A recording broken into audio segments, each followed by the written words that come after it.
Labvakar, trešdienas vakars, kārtējā saruna ar mani, un šovakar man būs īpašs viesis, bet kamēr Daņēls pievienojas, es pagaidīšu arī, ka jūs arī, mīļie draugi, pievienojaties.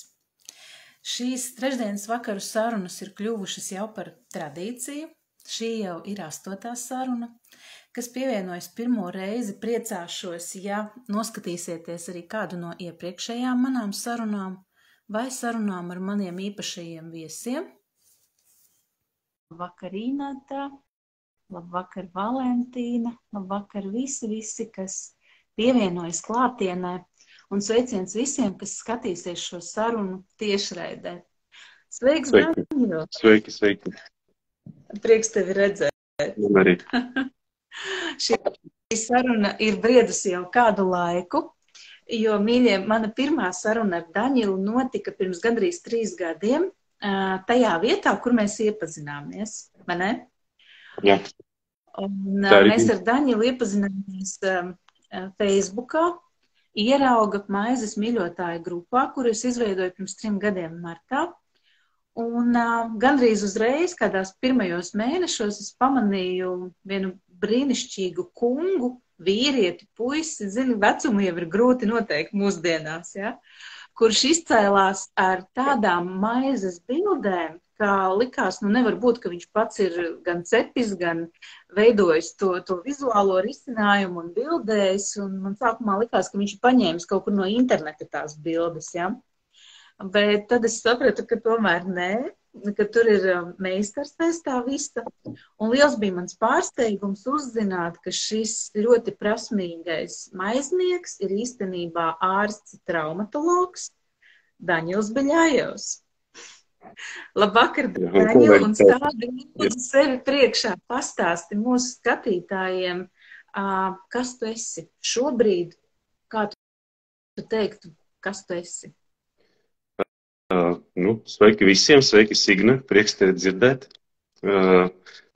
Esmu Daņils, kā jau tu minēji, pēc izglītības esmu tavs kolēģis, esmu ārsts, traumatologs, jā, bet dzīvē tā bija pagriezies, ka esmu nomainījis savu profesiju. Un šobrīd esmu pirtnieks, vadu pirts rituālus, pirts pasākumus, pirts vakarus, un cepu ieraugumais, kā tu minēji, un esmu būvuma tehnikas praktiķis. Tas ir tāds. Tev noteikti tie, kas uzzina, ka šāds pagrieziens dzīvē prasa, Daņil, kas notika, kāpēc? Jā. Tev nepatika medicīna? Tev nepatika būt par traumatologu? Ne, tādus jautājumus neuzdod, uzdot vienkārši kāpēc, un tad vienkārši apsēdus un klusē. Jā. Bet... Vai tu mums pastāstīsi arī, varbūt, kas bija tas pagrieziena punkts, vai kā vispār tevī ienāca tā doma, ka varētu iet prom no tradicionālās medicīnas? Ir vienkārši pienācis, tad viens bija brīdis, kad es sapratu, ka es eju uz priekšu, bet stāvu uz vietas īstenībā. Un bija sajūta, ka gribas paslēpties, visu laiku gribēs būt neredzamam. Un tā arī īstenībā bija neredzams. Mani nepamanīja, mani neredzēja, pašam gribēja paslēpties. Un tad, kāpēc tieši pirtskola, pirtnieks, es nemāku atbildēt tev, jo pirtī es gāju vienmēr, nebija sistemātiski, mēs ar darba kolēģiem arī gājām reizes kaut kādā periodā. Bet man vienmēr interesēja, kā tur iet, jo man bija garlaicīgi vienkārši sēdēt pirti un visēt un dzērt un svīst, jā, man bija garlaicīgi. Un es domāju, kur tad tie pirtnieki rodās, un tad sāku interesēties, un tad, kad tiešām es sapratu, pienāca tāds brīdis, kad es sapratu, kaut kas ir jāmaina, jo bija ļoti grūti, bija tiešām reāls trupceļš, viss. Es biju nonācis tādā, kur ceļš vairs neturpinājās. Un tad es vienkārši aizgāju mācīties kaut ko jaunu, vienkārši paskatīties uz to pasauli drusciņu savādāk. Tā kā neko vēl nepamatot, vienkārši aiziet paskatīties citu pasauli. Un tā arī bija. Paskatījos citu pasauli. Un tiešām pasauli mainīsies, nu, radikāli ir apkārtne mainījusies uzreiz, momentāli. Un kāda tev bija sajūta, kad tu to pirtnieka arodu sāki apgūt un, teiksim, ka tev uz pirts lāvas bija pirmais cilvēks, pirmais klients? Jā, es atceros šo sajūtu. Sāksim ar to, ka es nekad nedomāju, ka es strādāšu ar cilvēkiem tā kā atklāti. Un es domāju tikai priekš sevis un priekš draugiem varbūt kaut kāds. Ja? Bet tā kā pilnīgi man ievilks tādā jomā ar visu galvu, ar kājām, rokām. Nē, es nekad nebiju domājis. Nu, tā sajūta bija tāda, pirmkārt, gandrīz sajūta noteikti, jā. Un es atceros to sajūtu, bija it kā pacēlies virs zemes, un tāda gribējās lidot, jo es sapratu, ka es daru to, ko man gribētu darīt. Tas bija tas tiešām, nu, burvīgi sajūta, bija tiešām burvīgi. Es tagad neatceros, vai tu man pats to teici, vai es tās sajūtos, kad biju tavs klients, es teikšu pacients uz tavas pirts lāvas pagājušajā vasarā Latvijā. Jā. Bet man šķiet, ka tad, kad tu paskaties uz cilvēku un kad tu pieliec savas rokas, tu cilvēku lasi kā grāmatu. Nu tā ir, tagad jau ir, jā. Tas ir pilnīgi noteikti. Jā. Jo man tāda sajūta, ka tu gan enerģiju nolasi un par cilvēku daudz ko vienkārši redzi gan kā ārsts ar piešautu aci. Es atceros, kad agrāk daudz strādāju ar ārstu izglītošanu. Vecie cienījamie kolēģi, profesori man teica, tad, kad pacients vēr durvis un nāk iekšā, man jau pirmajās 2-3 sekundēs pēc gaitas, pēc izturēšanās ir skaidrs, kas tur būs par problēmu, par ko ir stāsts. Ja? Tā kā droši vien tas arī palīdz, bet man šķiet, ka tu lasi to cilvēku enerģiju, kas un kā, un tad, kad tu pieliec rokas ķermenim, caur muskuļi ar tevi runā, cilvēka ķermenis ar tevi runā, un tu redzi un jūti vairāk nekā tad, kad tu biji tikai traumatologs varbūt. Jā, tev taisnība, tu pati jau minēji, ka tu pati izbaudīji tieši pirms gada tu izbaudīji šo, tu varēji salīdzināt un pastāstīt. Jā, cilvēks kā atvērta grāmata, ja viņš atnāk uz pirti un ir gatavs un ir sagatavojies, tad viss notiek, jā. Un, protams, manas zināšanas man perfekti ideāli palīdz, jo pirties var padiskutēt par daudzām tēmām. Pie manis nāk arī grūtniec, reizēm nav tik bieži varbūt, bet gadās. Tā kā arī tāds ļoti intīms jautājums, jā, uzdot tāds jautājums, ko ārsts parasti zina tikai. Tā kā, jā, un manas anatomijas zināšanas arī palīdz, tā kā tas jau, protams, arī cilvēki visādi, viens nevar apgulties, viens tikai sēdus var, un tā kā. Tas ir jāņem vērā, nianšu ļoti daudz. Daņela, man tiešām interesē tas tavs ceļa posms, kamēr tu gāji ceļu līdz tam, kad iestājies medicīnā. Kad radās tev vispār interesi strādāt ar cilvēkiem, palīdzēt bērnībā, pusauģa gados, nezinu, tad, kad skolu beidzi?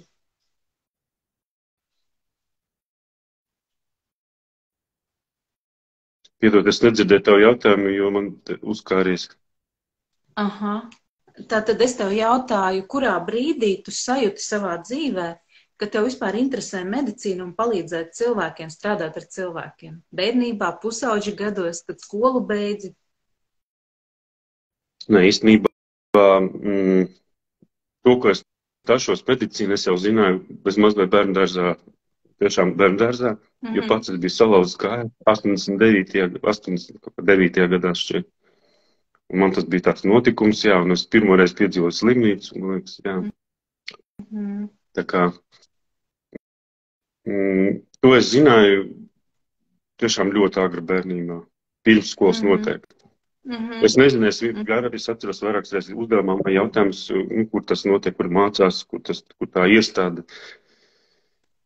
Bet, jā, zināju ļoti agri. Es, protams, nedomāju, ka es strādāšu ar cilvēku.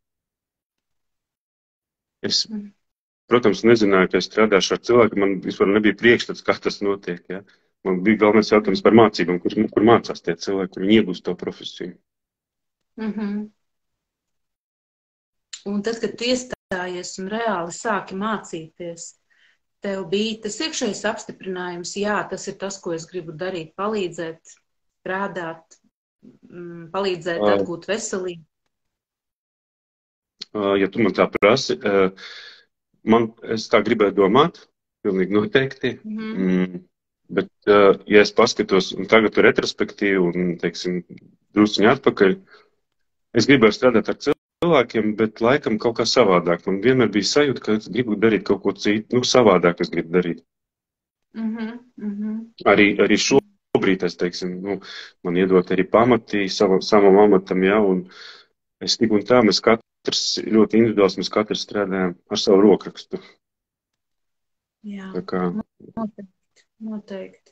Es tev pilnīgi piekrītu, un to arī saka visu jomu profesionāļi, ka viena lieta ir, kamēr tu mācies un esi iesācies, ka tu seko tam vai nu metodes aprakstam, vai nu tam veidam, kā tev ir mācīts, bet tad lēnu garu strādājot, izveidojas sava pieeja, savs metodes redzējums. Un es arī to saku par jebko, ko es esmu dzīvē darījusi, vienmēr izveidojas sava pieeja, ja? Un arī tagad es vadu laika līmeņu sesijas, un principā es reizēm domāju, viņas vēl joprojām var nosaukt par laika līniju dziedināšanu, bet tā jau ir mana autora metode, kuras pievienoju daudz ko citu klāt un daru to, ko citi meistari nedara. Un atkal kāds cits dara kaut ko savādāk, pievieno laika gaitā, ejot cauri simtiem pacientu, klientu, ja, darbam ar klientiem. Un tas ir tikai normāli, manuprāt, kad mēs pievienojam. Protams, jā. Vai ne? Es noteikti sajūtu to tavu, ka tu teici, tad, kad es sāku strādāt par ārstu, ka gribās savādāk, gribās brīvāk. Un es arī bieži vien laikā, kad izglītoju ārstus, jo, ja kāds nezin, tad man ir ārsta jurista izglītība, un no 2000. gada es Latvijā izglītoju ārstus un mediķus gan par pacientu tiesībām, medicīnas tiesībām, par darbu ar pacientiem. Un tas bija man tāds ļoti, ļoti mīļš darbs. Principā es teikšu, iedvesmot ārstus paskatīties uz savu darbu mazliet savādāk, ja? Jo bieži vien ārsti uzskatīja, oi, pacienta tiesības ārprāts, par to vispār dzirdēt neko negribās, šausmas, ja? Bet paskatoties uz to no skatu punkta, kā tu vari izmainīt savu darbu ar pacientu un tu būtu ieguvējis kā ārsts, uzreiz mainījās tas fokus. Un tajā pašā laikā vadlīnijas, likumi, noteikumi, prasības, tas viss medicīnā ir ārkārtīgi daudz. Un es pilnīgi varu saprast, ka zem tā sloga, vadlīniju un likumu un visu to prasību sloga vienkārši ir ļoti, ļoti grūti izturēt. Ne katrs to var.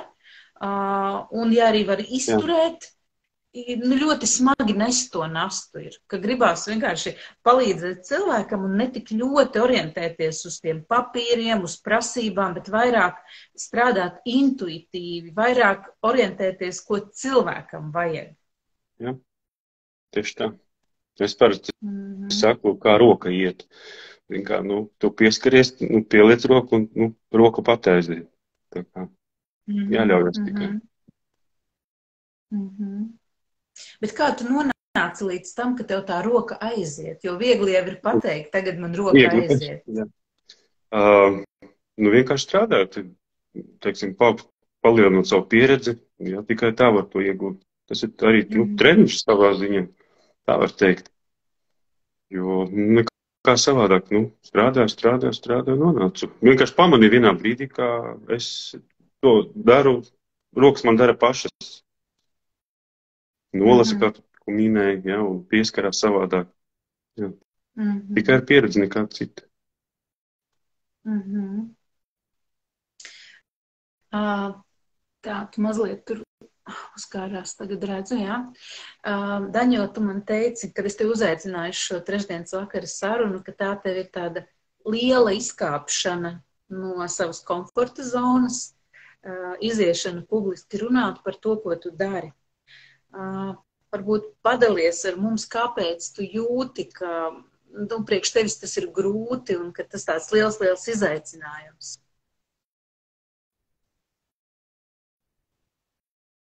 Piedod, es nedzirdēju to jautājumu, tu biji ļoti uzkāries. Jā, tad es tev teicu, ka tu teici, ka tev ir milzīgs izaicinājums nākt publiski runāt par to, ar ko tu šobrīd nodarbojies, un ka tā ir tāda, grūti to ir izdarīt.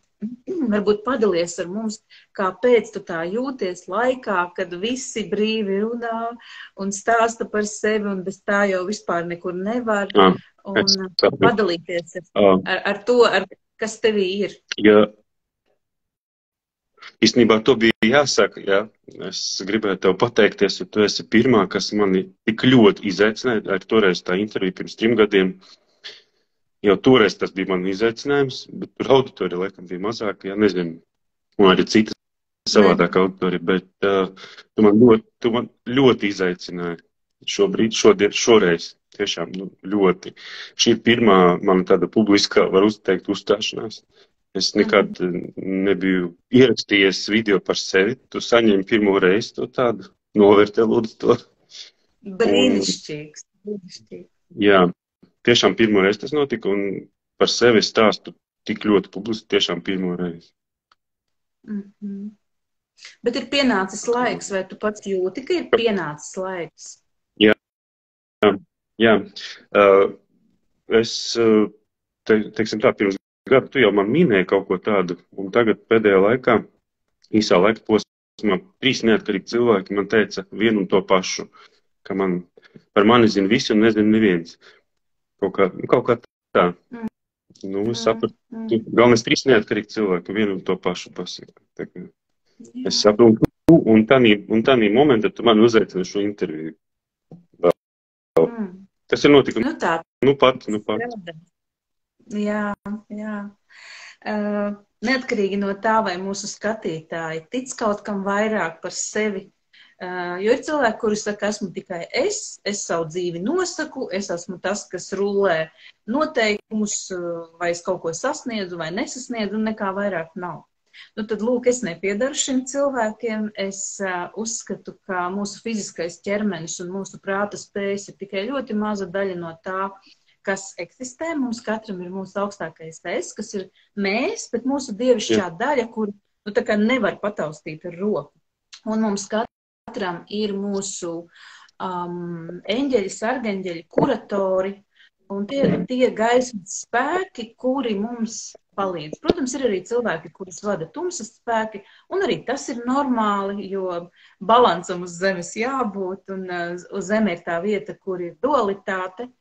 Bet tā tad es teikšu tā, ka tas ir ļoti, ļoti nopietns mājiens tev, ka ja tev caur 3 cilvēkiem ar tevi runāja, jo reizēm cilvēki saka, interesanti, kā tad tas Dievs var mani ietekmēt? Tad tā, ka viņš nokāps tur no augšas, no debesīm un manā istabā iejās baltā zirgā, tad es zināšu, ka Dievs ar mani runā.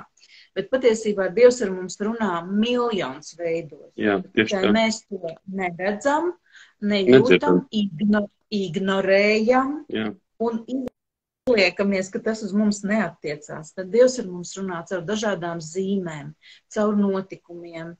Un, starp citu, tu teici, salauzi kāju bērnībā. Es zinu tik daudzus kolēģus, kuru pirmā jaudīgā saskara ar medicīnu bija caur pašiem. Kaut kas notika, nokļuvu slimnīcā un sapratu, jā, šitas ir mans, jo notiek momentālā rezonance, rezonances princips. Un tad ar tevi runāju, un tad sanāca, ka tieši tagad es te uzaicināju sarunu. Mīļie draugi, kas mūs skatās, arī kolēģi un vienkārši visi cilvēki, es uzskatu, ka Daniels ir augsta līmeņa meistars, kuram ir tik pieticīgi, kā lai pasaka, attieksmi pašam pret sevi. Un tai pašā laikā runājot, arī Daniels ir teicis, ka viņš jūt, ka viņam ir iekšējie bloki. Es ceru, ka tu arī par to mazliet mums pastāstīsi. Jo caur to arī citi cilvēki var labāk sevi ieraudzīt savās dzīves situācijās. Bet ir pienācis laiks. Un es tiešām priecājos, priecāšos, ja tu padalīsies par to, kā tu saprati, kāpēc tu esi visur, tu neesi nekur, un kas ir tas, kāpēc tā notiek. Nu, sāksim varbūt no sākuma. Es sapratu, ka man vienkārši atnāca tā atbilde, ar mani runāja, kā tu teici, ka es esmu atstrādājis vienkārši vecāku programmu. Diemžēl, vai par laimi, es viņu veiksmīgi no A līdz Z ir atstrādājis. Es iegūstu to izglītību, bet laikam viņa man bija vajadzīga. Un visu laikam, bet viņa bija vajadzīga man. Un viņa ir vēl joprojām ir vajadzīga man. Es viņu pielietoju veiksmīgi. Manas zināšanas man ļoti nodara. Vienkārši tas ceļš bija garāks līdz tam, kur es esmu šobrīd. Un par blokiem runājot, redz, arī viss nāk no bērnības, tu jau arī noteikti zini. Jā, mums arī uzliek kaut kādus blokus, teiksim, neraud, nerunā, klusē, jā, nelien nekur. Nu, tā tas arī notiek, un tādi mēs arī nesam visai dzīvi pāris, un tos visus savus blokus. Un tad pienāk brīdis, kad dari to, ko vēlies, to, ko gribi, tas, kas sagādā baudu, un tiešām gandarījumu, tu sāc tīt tos blokus vaļā. Viņi paši nāks citu. Vienkārši viņus jāsajūt, jāatrod un jāatbrīvojas no viņiem. Un tie bloki varbūt, piemēram, manējais bloks, kur tikko es minēju, ka es nekad, par mani zinu, visi nezinu neviens, es nekad nerunāju publiski. Teiksim, vēl pirms 5 gadiem man nostāties auditorijas priekšā norunāt kaut ko bija neiespēja. Un tagad es tevi tiešraidē pilnīgi. Bet varbūt šis ir vieglāk nekā stāvēt lielas auditorijas priekšā klātienē. Jā un nē. Es esmu domājis par to. Jā un nē. Bet šis ir, saku, viens bloks ir pārvērēts, no 2 pat, es teiktu. Vēl 2 atklāt. Jā. Paldies tev, jo tu noķeri to brīdi, kad tu neuzaicini man pirms 2 mēnešiem, vēl pēc 2 mēnešiem. Tu tieši tagad, kad man uzdev šos 3 jautājumus, vienu un to pašu. Tu vienkārši tajā galā savā noķeri šo. Tas ir, to nevar aprakstīt. Tas ir. Jā, mīļie, šī brīdī es arī skaļi pasaku, ka viens no maniem šīs dzīves uzdevumiem, misijām, latviešu valodā nav tāda vārda, ja kāds no jums zina, pasakiet, tātad angļu valodā tas ir purpose, krievu valodā prednazначение, un latviešu valodā es neesmu atradusi precīzu tulkojumu, bet tātad viens no maniem šādiem profesionālās dzīves lielajiem uzdevumiem ir palīdzēt ārstiem atmosties. Un ko tas nozīmē? Viena lieta ir, ka atmostās cilvēks un sāk iet garīgo ceļu, neatkarīgi no profesijas. Tas ir fantastiski, superīgi, bet ne katrai dvēselē tas ir paredzēts pēc dvēseles plāna. Lielākai daļai nav paredzēts atmosties šī inkarnācijā. Un ko nozīmē atmosties kā ārstam un modināt ārstus? Tas nozīmē ne jau es aicinu aiziet projām no tradicionālās medicīnas. Tai pašā laikā, ja tev ir tāds aicinājums un skatoties uz Daņila ceļu, mēs redzam, ka viņam tāds tas ceļš bija, bet tas nav visu ārstu ceļš. Tātad ir svarīgi zināt, ka 90% planētas Zeme ārstu ir inkarnācijas kā dziedniekiem, šamaņiem, angļu valodā medicine woman, ja, kas vienkārši ir palīdzējuši, sievietes dzemdībās palīdzējušas un dažādiem veidiem, kā tikai nesauca šos cilvēkus, kas medicīniski gadsimtu un gadu tūkstošu garumā palīdzēja citiem cilvēkiem. Un tātad 90% šādas iepriekšējo dzīvi pieredzes ir. Un līdz ar to, ja tu esi piedzimis tagad, un tu esi ārsts, un tu ej tikai tradicionālās medicīnas ceļu, un izmanto tikai pierādījumos balstītas medicīnas metodes un tehnoloģijas, tu īstenībā sevi apzods kā ārsts, jo tas ir par maz. Un es vienmēr esmu teikusi, ka ārsts ir jaudīgs cilvēks, jaudīga personība, tu par ārstu nekļuvi tāpat vien. Tev ir ļoti liela, kā lai pasaka, tāda pievienotā vērtība Cilvēki pie tevis nāk savos grūtos brīžos, cilvēki nāk pēc palīdzības. Jā. Un tu ar savu lauku, ar savu enerģiju jau palīdzi cilvēkam. Jo fiziskā realitāte, fiziski, ko tu izdari, iedod tableti, iedod nosūtījumu, vai, ja tu esi ķirurgs, izgriez to, kas ir traucējošs, vai pat nomaini, nezinu, ceļgala locītavu. Jā, tas viss ir brīnišķīgi, tas ir ļoti daudz, bet ja tu kā ārsts nestrādā personības līmenī ar otru personību, ar fizisko un enerģētisko ķermeni, kas stāv tavā kabinetā vai guļ uz tavu operāciju galda, tu īstenībā strādā, varētu tā teikt, ar pusjaudu tikai. Un lūk, ja tu ļauj savai senajai zināšanai nākt plāniņa vidū, tu palīdzi sev un palīdzi pacientam, jo tiklīdz tu ļauj sev pilnībā izpausties, nevis sevi samazini, iespied kaut kādā rāmī, jau tā prasības un likumi tev iespiež rāmī, tad neiespied sevi tai rāmī pats. Jā. Un ja kāds man saka, nu, bet Signe, kā to var zināt un kā tas tā ir, tad atcerieties visi, gan kā pacienti, kad bijāt ar kādu ārstu ar lielo burtu kopā, gan kā ārsti. Noteikti bija situācija, kurā pēc vadlīnijām tev bija jādara šitā, bet tev vienkārši bija iekšējā sajūta, ir jādara savādāk. Jautājums, no kurienes tā iekšējā sajūta? Nu, te arī ir tā atbilde. Šis ir vēl viens iemesls, kāpēc es izdomāju mainīt, jo tieši tā, ka tu pilnīgi tā, ka tu stāsti, esmu sajūtas vienā brīdī, ka es pats sev meloju. Jā. Tā kā, kāpēc man būtu jādara šitā, jo rokas un es pats gribu darīt savādāk. Jā. Tas vēl viens iemesls bija. Jā, un tā ir ļoti, ļoti daudziem. Un es domāju, ka tad, kad tu sev ļauj to, kaut vai iedot to iekšējo atļauju, noņem to bloku, es ļauju sev darīt, tas jau ir ļoti, ļoti daudz.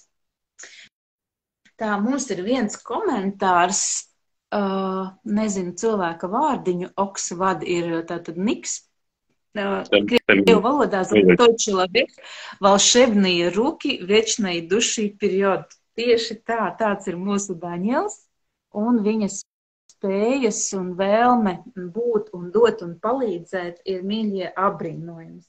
Varbūt tu, Daņel, runājot par šo, te vari pastāstīt kādu piemēru no savas prakses, kad teorētiski pēc visām zināšanām bija jādara tā, bet tev bija tā sajūta, ka ir jādara savādāk, un kad tu izdarīji un kāds bija rezultāts. Tu domā tagad kaut kad, ja? Vienalga. Kas tev nāk prātā pirmais, kāda reāla tāda pieredze, lai tā nav tikai tāda teorija, ko mēs tagad runājam? Nu, šobrīd, teiksim, es jau tagad man jau diezgan liela pieredze, es jau 6 gadus esmu kā pirtnieks, jau pieredze jau ir liela, kā bagāža sāk veidoties. Nu, bija tiešām vairāki gadījumi, pat neviens, ne tikai viens, vairāk, kad cilvēks atnāk, viņš vēlās kaut ko vienu, ja, viņš pat priekšā pasaka, ko viņš vēlētos, ja. Bet es redzu, nu, kā nebūs. Vai nu nebūs vispār, vai nu būs savādāk. Un tas iegriežas tā, ka viņš pieceļās beigās un pasaka, kas tas bija. Viņš pat neatcerās. Nu, tu pat redzēji, kā tas izskatās, tu piedzīvoji pats. Tu arī var padalīties ar citu pāris vārdiem, kāda tu biji pēc tam. Jā, noteikti. Es tev pilnīgi piekrītu, tas ir arī līdzīgi, kā kad nāk pie jebkura veida dziednieka vai ārsta, tas cilvēks var atnākt ar vienu nodomu, arī starp citu pie tradicionālā ārsta. Sanāk tā, cilvēks atnāk ar sāpošu kāju, bet patiesībā cēlonis ir kaut kur citur un ir jāstrādā ar citu vietu un ar citu metodi. Un tas pats arī pie tevis uz spirti atnāk ar vienu nodomu, ko viņš uzskata, kas viņam traucē. Bet patiesībā tur ir vai nu stipri dziļāks cēlonis, vai vispār vienkārši citur atrodās cēlonis, bet izpausme ir tajā vietā. Nu, piemēram, tālu no jāiet šobrīd ir tāds ziedošs ievu laiks. Tas ir fantastisks, burvīgs augs, kas palīdz atbrīvoties no aizvainojuma, atsāpina, starp citu arī visādi, ne tikai fiziskā plānā, bet arī dvēseli atsāpina. cilvēks atnāk ar kaut ko vienu, bet Ieva vienmēr izvelk to, ko viņam vajadzēja. Viņš dabū to, pēc kā ir atnācis noteikti. Un palīdz izvilkt. Protams, pat viņi neko neizvelk, ja cilvēks nav gatavs, bet... Nu, Ieva nevelti ir sievietes vārds, vai ne? Jā. Ieva? Sieviete ar savu mīlestību, maigumu un enerģiju dara brīnumus. Jā. Vai ne? Mīļie, es gribēju pajautāt, kas ir bijuši uz Daņila pirts lāvas vai viņas prasmīgajās rokās. Pakomentējiet savu pieredzi, tāpat pakomentējiet tie, kuriem ir kādi jautājumi Daņilam tieši par viņa pieredzi, tieši par to, kā viņš strādā. Un tikmēr es varu pateikt, ka es pagājušajā vasarā biju tikko atlidojusi no Amerikas uz Latviju, un burtiski nākamajā vakarā, pat nepilnas 24 stundas pēc atlidošanas, jau biju uz Daņila pirts lāvas, un es vēl biju ar visu to džetlāgu, jeb tās laika zonu pārmaiņas un nogurusi, jo pirms lidošanas uz Latviju man bija tā kā maratons un sprints vienā personā, jāpaspēj ļoti, ļoti daudz, kas mājās izdarīt, sagatavot, jo es nekad nebiju bijusi projām ilgāk par dažām dienām no savas ģimenes un bērniem, un es ierados pilnīgi tādā pārguruma stāvoklī, kad tu zini, tev gadījis vai prasa, kā tevi sauc, un tu pat nezini savu vārdu. Un aptuveni es biju tādā stāvoklī, kad es ierados pie Daņila. Un pēc tā pirts rituāla, pirmkārt, pazuda laiks, jo tu vispār nesaproti. Un vēl tas bija jūnija beigas, man liekas, 30. jūnijas. Jā. 1. jūlijas, nemaz 30. jūnijas, kad ir tā garais vakars, kad ir gaišs, ja, un ārā ir gaišs, bija 11 vakarā jau, un man joprojām es vispār nesaprotu, cik ir pulkstens, kur kas ir pazudis, ja, un vienkārši pēc tā rituāla es sēdēju, Daņils mani cienāja ar tēju, piparmētru tēju un ar svaigām ogām, zemenēm un vēl kaut kas tur bija, un es vienkārši sēdēju tajā mirklī, es sapratu, tā saucās laime. Tāda nevis ārēja, ja, kad tu skrien pa pasauli un stāsti, cik man ir labi, cik es esmu laimīgs. Bet tieši tāda iekšēja, kad es sajūtos kā labi uzskaņots mūzikas instruments, kā violi. Ja. Es sēdēju tajā āra šūpuļtīklā, ietinusies baltajā palagā un baudīju to, ko Daņils man bija sagatavojis pēc pirts rituāla. Un vienkārši tā bija tāda neaprakstāma iekšējas harmonijas sajūta, ko mums principā būtu jāizjūt katru mīļu dienu, vismaz kādu mirkli, ja ne no rīta līdz vakaram, tas jau būtu pa daudz prasīts, ja? Bet mācēt saskaņoties ar sevi, tas kaut kas līdzīgs notiek, kad es eju meditācijā vai kad es savus klientus vadu meditācijā, tad notiek tā iekšējā dziļā saskaņošanās, ja? Un es domāju, ka šis pirts rituāls ir visīstākā meditācija kustībā, kur gan tu kā meistars atrodies ļoti īpašā gan dvēseles, gan enerģētiskā stāvoklī, un tāpēc tu arī to klientu vari ievest tādā netveramā esības vietā. Ar mazu piebildi, tas notiek tikai tad, ja cilvēks pats ir gatavs, tiešām.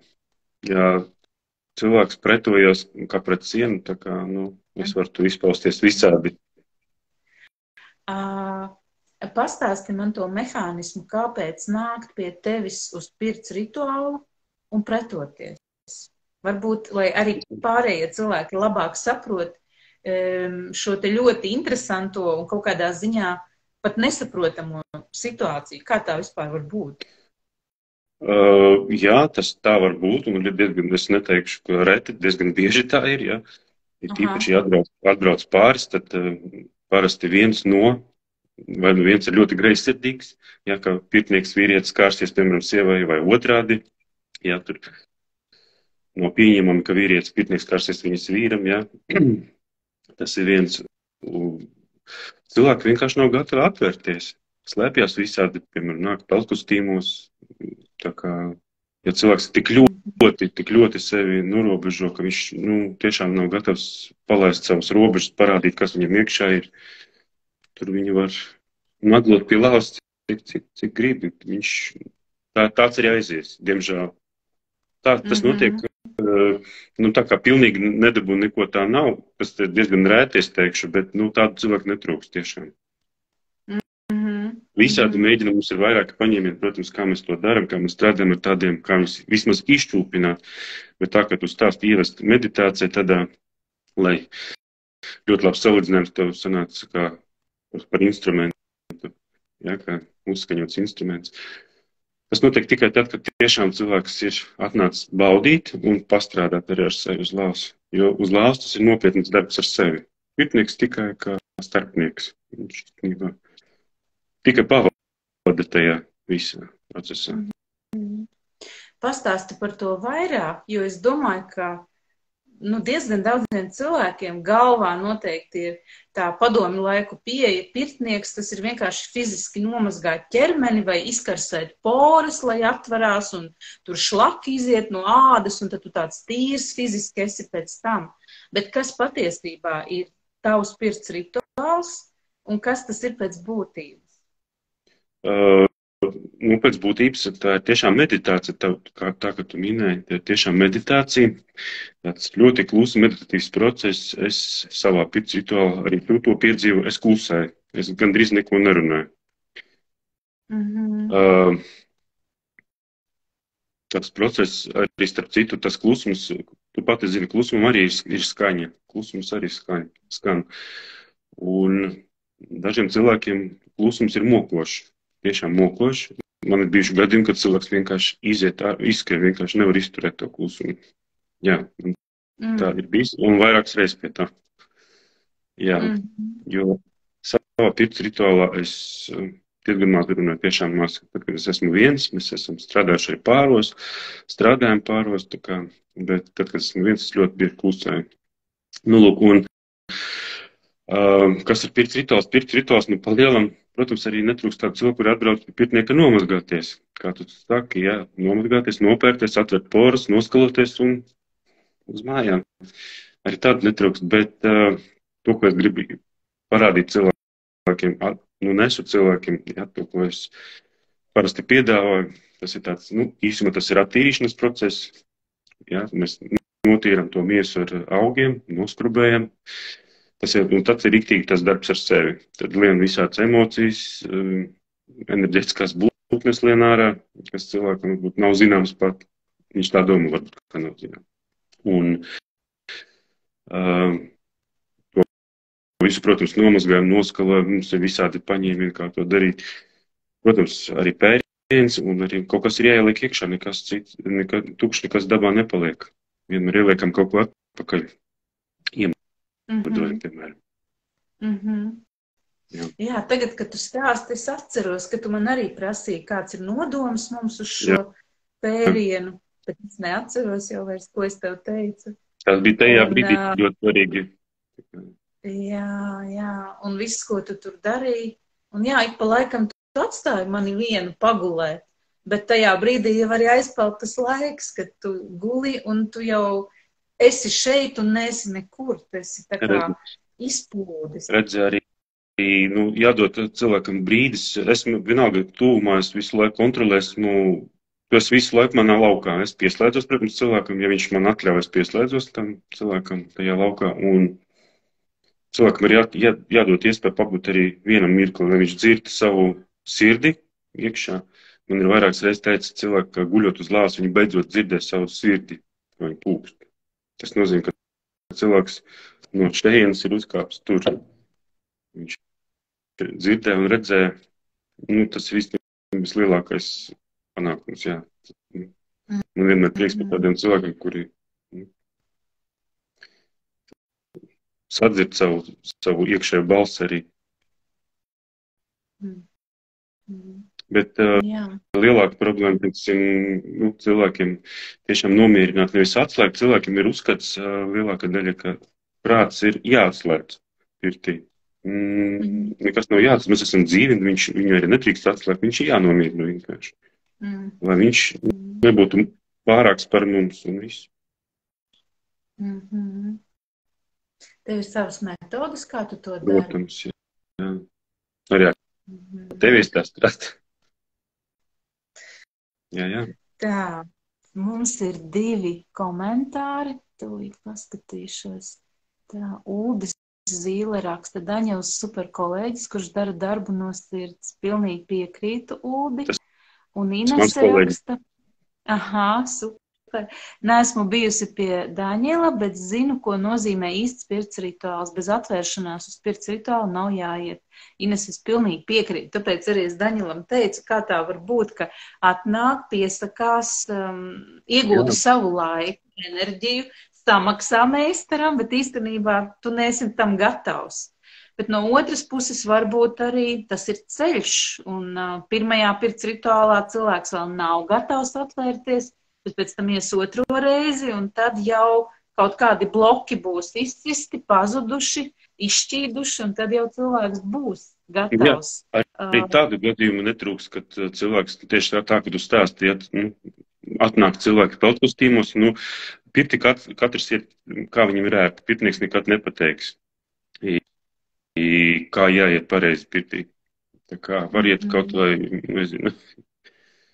Jā, un, protams, pirmā reize varbūt cilvēks, mēs tikai iešūpojam viņu, jā, un paiet laiks. Man ir bijuši arī tādi gadījumi, un neviens, un vairāk gadījumi, kad cilvēks tiešām viņš bijis, teiksim, ar otru pusīti, jā, ar vīru vai sievu, peltkostīmos, un tad pēc kāda brīža atnāk viens pats, un tad tiešām izbauda to visu, ko tu stāsti tagad.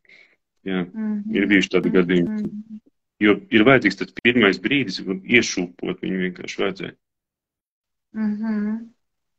Nu jā, un ne katrs cilvēks var uzreiz atvērties un uzticēties, jo es arī, ja varētu, es pie tāda jauna, kā sveša cilvēka, pirtnieka, kas nav mans vīrs vai nezinu, varbūt tikai vīra klātbūtnē, es tā droši jūtos bez apģērba, ja?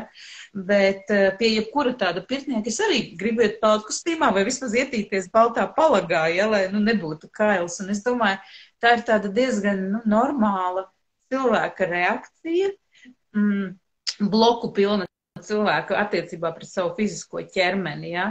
Ka tev tas liekas normāli paslēpties, normāli neparādīt sevi vai kompleksēt par to, kā tu izskaties, kur tev tur tauku riepiņa vai krūtis netā stāv vai dibaņas nošļucis vai vēl kaut kādas lietas, kuras tev šķiet ārprāts, tu taču nevar nevienam rādīt, ja? Un es domāju, tās ir tādas, baigās lietas, ka tu atļaujies, izdari to, un tas tālākā ceļā palīdz veidot ar sevi jau citā līmenī attiecības. To es saku no savas pieredzes, jā.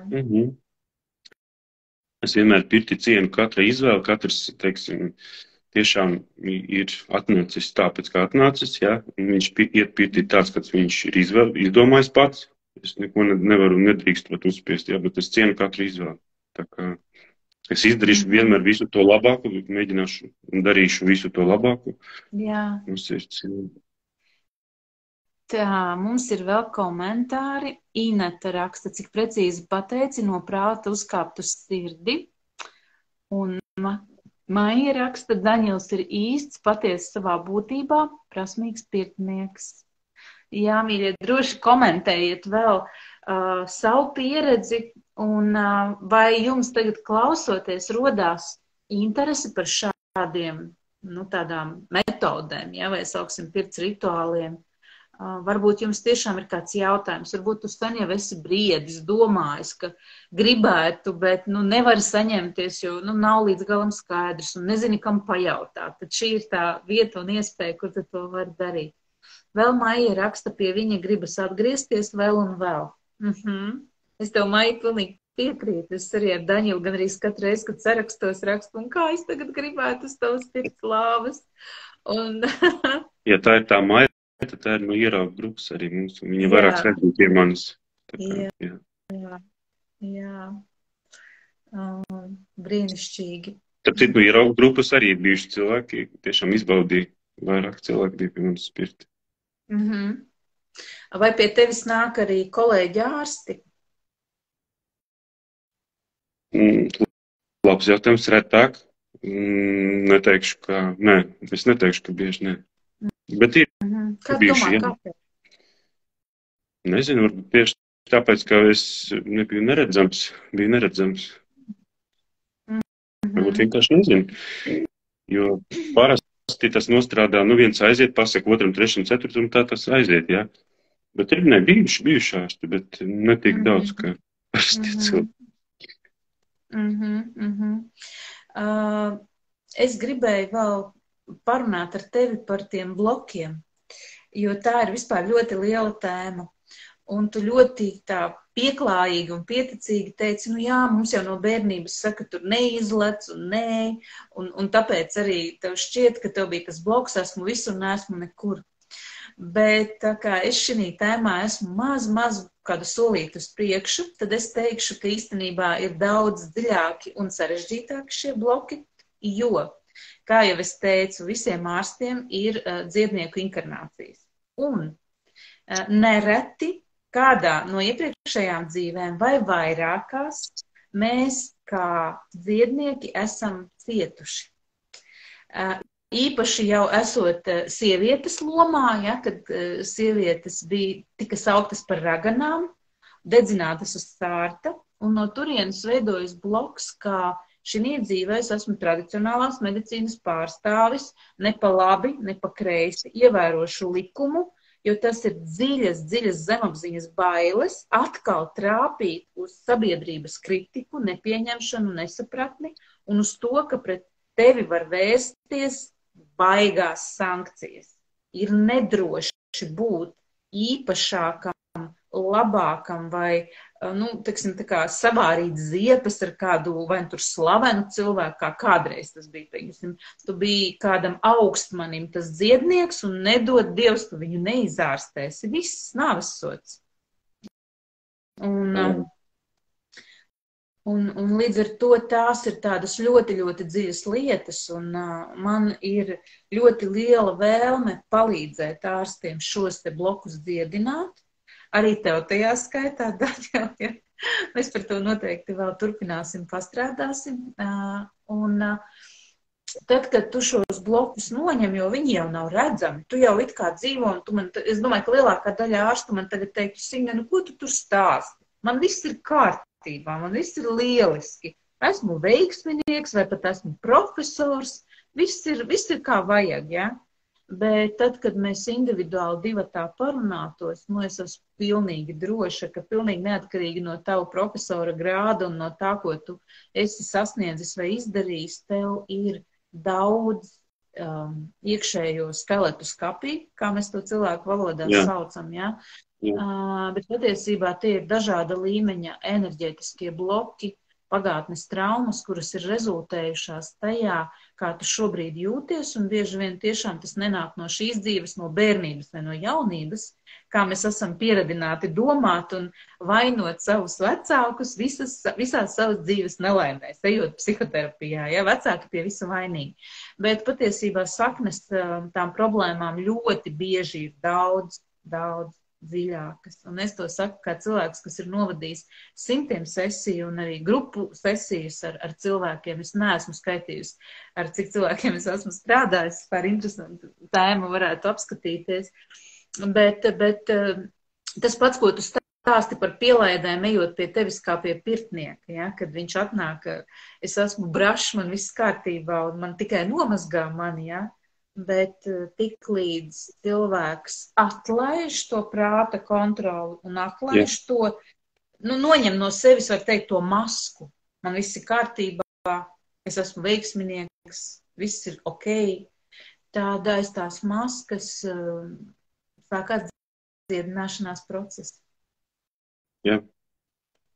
Mums ar tevi arī bija saruna, atceries, tieši pēc mēneša, pēc mūsu pirmās tikšanās, pēc pits.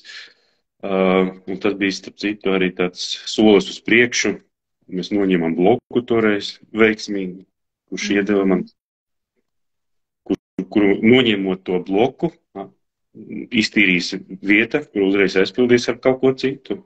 Tiešām. Un es aizgāju vēl vienu interesantu ceļu. Jā. Un to, ka tu stāsti par raganām un dedzināšanu, to es visu esmu piedzīvojis regresā arī. Jā. Pilnīgi scenārijs, pilnīgi vēl stāst. Jā. Tā tas vienkārši ir, un tas ir jāapzinās, tas ir, pirmkārtām ir jāpieņem, jāatver prāts, jo varbūt daudzi teiks, nē, šitā tas viss nav. Bet atver prātu un atver sirdi un notici, un tas ir tevis paša labā, pieņemt, ka pasaule nav plakana un ka neeksistē tikai tavs fiziskais ķermenis. Bet es arī godīgi varu teikt, pie manis ir bijuši nereti cilvēki, kuri nekam netic, un kuri arī iesmēja par tēmu augstākais es, dvēsele, dievs, tie tādi skaisti ezotēriķu, meditētāju, jogotāju vārdiņi, ja? Bet tam pilnīgi nav nekāda nozīme. Ejot sesijā, augstākie es ir visiem, tas viss ir visiem, un tas, ko tavs prāts tev diktē domāt, tas netraucē vispār veiksmīgi iet dziedināšanas sesijā. Jā. Tā kā. Tā, Ineta raksta, pilnīgi piekrītu, ka ārsta profesiju neizvēlas tāpat vien, tur noteikti ir daudz dziļākas un karmiskas lietas. Jā, tā ir vēlme kalpot un turpināt darīt to pašu, ko tas veiksmīgi darīs daudzās iepriekšējās dzīvēs. Un tāpēc, kad tas bērniņš nokļūst slimnīcā, vai nu pats, vai pie kāda tuvinieka, vai nereti tur mamma, tētis vai kāda brālītis ir slims bijis, ja? Tiklīdz ir pirmā saskare ar medicīnu, ir momentāla vilkme, atpazīšana, šitā ir tā vieta, kur palīdz cilvēkiem. Jā. Un tāpēc bieži bērni saka, es jau no bērnības zināju, ka es būšu ārsts. Kā tu zināji, nezinu, ieraudzīju pirmoreiz slimnīcu, sapratu. Bet tas ir nevis sapratu, bet tā ir iekšējā zināšana un atcerēšanās. Un vienkārši tu skaidri jau zini, kurā virzienā dzīvē iesi. Protams, jā, saki? Kā es jau minēju, jā, tā, ka tu arī stāsti, saki, nokļūstot slimnīcā, bija sajūta, šeit palīdz, es arī gribu palīdzēt, ja? Bet bija arī vecāku, teiksim, programma, kā es uzzināju pats. Vai vecāki ir ārsti? Nē. Mamma visu laiku strādāja poliklinikā, bet nav ārste. Nē, ārsts manā, cik man ir zināms, nebija neviena. Labi. Mīļie, lūdzu komentējiet vēl un rakstiet savus jautājumus. Un mēs vispār ar Daņu vakar spriedām, varbūt, ka mums ir jānāk vairākas trešdienas pēc kārtas parunāties ar jums, pastāstīt, jo tad, kad es esmu ar Daņu kopā, arī manī ieslēdzās kaut kāda tāda īpašāka enerģija, īpašāka jušana. Un man vienkārši ir ļoti patīkami ar Daņilu runāties un būt, un es domāju, ka to arī jūs jūtat, saņemat, Daņila enerģiju, manu enerģiju un to, kas mums kopā veidojas, un mēs noteikti esam gatavi, ja jums būtu interese, turpināt šīs sarunas. Būtu labi, ja cilvēki uzraksta, kurš šobrīd skatās, vai gribās redzēt to, dzirdēt vēl kaut ko. Labprāt, tiksimies, parunāsim, nav problēma. Jā, un varbūt pēc tagad es ar darītu varbūt. Jā, brīnišķīgi. Pateicoties. Jā, un varbūt pēc šīs tiešraides jūs publiski varat pakomentēt zem šī video, vai arī sūtīt Daņilam vai man kādu jautājumu, kādu savu pieredzi, kādu savu šaubu punktu par kaut ko. Un tad mēs varam atnākt tiešraidē, pastāstīt to, ja jūs negribat minēt savus vārdus, jo es pilnīgi ticu, ka Latvijā strādājošie ārsti, šobrīd ir, tādā ļoti, es pat gribētu teikt, iebiedētā stāvoklī attiecībā uz pa labi, pa kreisi no tradicionālās medicīnas. Un to es sadzirdēju pagājušu vasaru, kad es tikos ar vairākiem kolēģiem. Un vēl dažādi notikumi, un, protams, pēdējo 3 gadu pasaules slavenais vīrus ir darījis savu, kad ārsti tiek tā kā sadalīti tajos pareizajos, kuri pakļaujās pasaules diktātam, ja, tātad, zināmas pasaules daļas diktātam. Un tad tie ārsti, kuri domā un redz pasauli caur sirdi un caur savas patiesības prizmu, teiksim tā, ja? Jo, ja tu ieslēdz savas dziļākās patiesības prizmu, tev neviens no malas neko nevar iestāstīt. Ne es, ne kāds cits. Tu vienkārši ieslēdz tādu kā iekšējo savas taisnības, tīrības kristālu, tādu, kad tu laid caur viņu, un viņš ļoti skaidri tev iedod atbildi, ja tev neviens nevar ne par ko pārliecināt. Tā, ko mēs te redzam komentāros? Tā. Dace raksta, Grīnberga, sveika, Dacīta, arī no ierauga grupas, jūs labi esat īpaši. Angela raksta, jā, noteikti, tātad grib mūsu sarunu vēl vienu turpinājumu. Maija raksta, izjūta tieši tādas pašas emocijas, kā tev, Signe. Pie Daņilas galda esot, vai ne? Iveta prasa, kā tikt pie Daņila, to mēs tūlīt izstāstīsim. Inga Caune raksta, pilnīgi noteikti gribētu vairākas sarunas, Valentīna arī gribētu sarunas, un Inga raksta, ļoti patīkama enerģētika, labprāt jūs klausītos vēl. Nu, tā kā redz, cilvēki grib dzirdēt. Jā. Daņil, nu ir pienācis laiks, ka tu pastāsti, kā cilvēki tevi var sameklēt, vai tu esi Instagramā, vai tu esi Facebookā, vai kādos citos veidos, un pastāsti par tām vietām, kur tu pirts rituālus vadi, lai cilvēki var sajust, tiešām pagaršot sajust. Esmu diezgan sabiedrisks, jā, tu minēji visas vietas, kuras esmu gan Facebook, gan Instagramā, man mierīgi var atrast gan tur, gan šeit, visur ir mani kontakti norādīti, arī telefons ir, tā kā droši var rakstīt arī tur. Un tas arī beigās nosaukšu, ja vajag. Pirti var izbaudīt, pamatvieta man ir Siguldā, Ziedlējās. Tā ir tā pamatvieta, kuras darbojos, un visvairāk esmu noslogots tur. Bet man ir vēl 3 vietiņas, ko es īrēju te netālu, var teikt, Pierīgā. Tas ir Tīnužos, Mārupē, kur mēs ar tevi bijām, un Melužos jūrmalā. Vai tu vēl Latgalē arī piedāvāji? Es atceros, ka tu man teici, ka tu arī... Jā, nu kopā ar vēl vienu pirtnieci, viņi ir pievienojusies. Jā, arī Latgalē noteikti tā vieta ir jāizbauda Sutritī, starp Reiļiem un Līvāniem. Daži, starp citu, no mūsu grupas, arī no Instagram, es zinu, ir bijuši, arī cilvēki no Igaunijas ir braukuši pie viņas arī pēc mani ieteikumu. Bija ļoti labs jā. Brīnišķīgi. Un ja kāds grib to dzimšanas dienas rituālu, kas, manuprāt, ir fantastiskākais, ko cilvēks var sev uzdāvināt, cik ilgu laiku iepriekš jāpiesakās, lai trāpītu tieši uz to savu datumu, jo noteikti tas ir noslogots? Jā, tā ir pilnīgi taisnība, jo, teiksim, saulgriežu pirts cilvēki rezervē pirms gada pat. Teiksim, šobrīd jau ir rezervēts uz Ziemassvētkiem. Tā kā, jā, dzimšanas diena ir zināma, līdz ar to pēc iespējas ātrāk būtu jārezervē. Pilnīgi noteikti. Ja grib tieši tajā dienā. Cik dienas pirms vai pēc vēl ir ok, skaitās, ka tas iedzen dzimšanas dienas? Vislabākais būtu savā dzimšanas dienā, bet vispār 12 dienas, tajā dienā, kad ir dzimšanas diena, 12 dienas pēc. Pēc. Jo katra diena, ko mēs nodzīvojam pēc dzimšanas dienas, tā mēs nodzīvojam katru mēnesi savā gadā. Dzimšanas diena vispār jāsvin 12 dienas. Interesanti.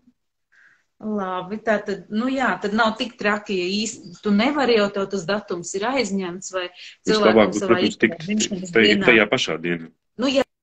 Jā, bet varbūt cilvēkam tajā savā dzimšanas dienā jau ir kaut kāda balle liela saplānota vai ar ģimeni kaut kur braukt, tad viņš var arī 1, 2, 3 dienas, vai tu pat saki līdz pat 12 dienām pēc tās dzimšanas dienas. Brīnišķīgi.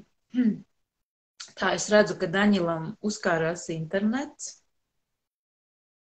Tā. Daņil, tu tur esi? Labi, pagaidīsim, kad viņš atkal... Daņilu izmeta ārā. Labi, mīļie. Lai tad tā arī tas būtu, šī mūsu saruna ir bijusi jau stundu. Un, ja jūs vēl pakomentēsiet, ka gribat mūs satikt nākam trešdien atkal uz šo sarunu un uzrakstīsiet savus jautājumus, savu pieredzi vai kaut ko, ko jūs gribētu no mums abiem dzirdēt, mēs noteikti to ņemsim vērā un ar jums par to parunāsimies. Es pateicos visiem un katram, kas mums pievienojās, kas komentēja, kas jautāja. Uz tikšanos nākam trešdien.